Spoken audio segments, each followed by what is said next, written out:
Halo anak-anak semua, apa kabar? Nah, masih tetap semangat ya dalam belajar?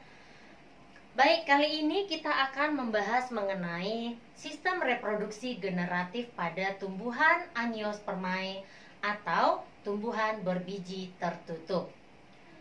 Apa sebenarnya yang dimaksud dengan reproduksi generatif?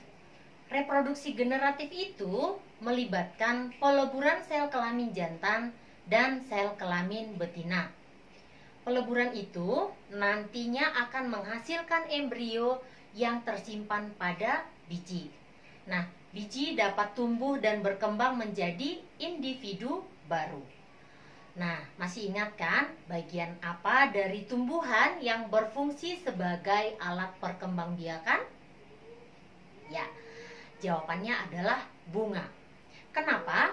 Karena di dalam bunga terdapat alat kelamin jantan dan alat kelamin betina. Alat kelamin jantan itu terdiri atas sejumlah benang sari.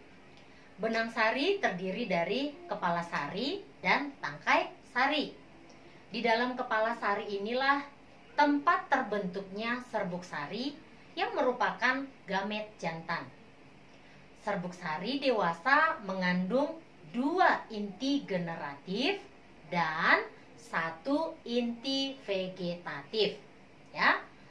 Nah, sedangkan pada alat kelamin betina itu tersusun atas bakal buah atau ovarium, tangkai putik, dan kepala putik. Di dalam bakal buah inilah terdapat 1 sel telur, kemudian diapit oleh 2 sel sinergit. Lalu di bagian atas itu, dari dasar bunga itu terdapat 3 sel antipoda, dan di bagian tengah itu ada 2 inti kandung lembaga sekunder. Lalu bagaimana proses pembuahan bisa terjadi pada tumbuhan Angiospermae itu? Itu terjadi dimulai ketika serbuk sari jatuh ke kepala putik.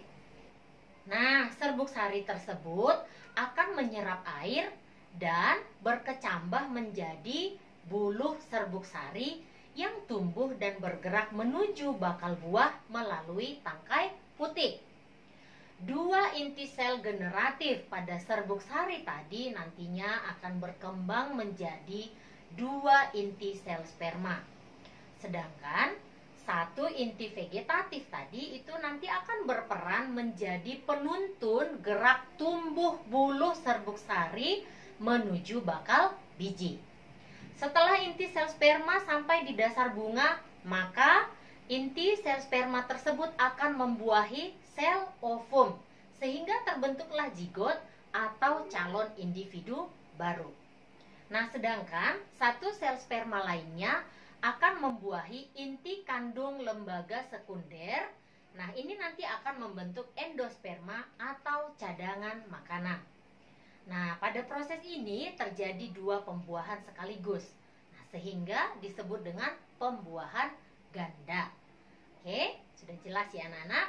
Nah, demikianlah proses terjadinya pembuahan yang dapat saya jelaskan. Semoga membantu anak-anak semuanya untuk memahami reproduksi generatif pada tumbuhan Angiospermae. Sekian dari saya, terima kasih.